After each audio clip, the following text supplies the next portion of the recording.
মায়ের পিছনে একটু বয় দা কিছু আচ্ছা আচ্ছা আচ্ছা আচ্ছা আচ্ছা আচ্ছা একে ও রেডি চোখে চুল পড়ে যাচ্ছে বাবা পার্কে যাব পার্কে যাব তোর মুখের উপরে দিয়ে গেলাম এই তলটা কি গো ওই যে এ রাজ্য ও রাজ্য কাঁদছিস কেন পাগলা হাত দুটো ধর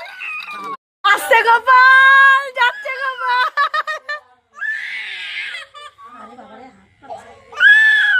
ও সোনা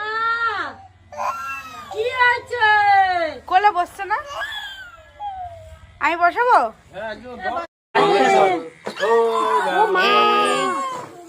ও সোনা ও সোনা ও সোনা ও সোনা ও সোনা কিছু হবে না বাবা কিছু হবে না কিছু হবে না খুব জ্বালা আছে বাবা বাবা আমি কোলে নি কিছু হবে না পিসের পাশে দাঁড়ায় ও এই যা যা যা যা এই বাবা এই রে তুমি কিছু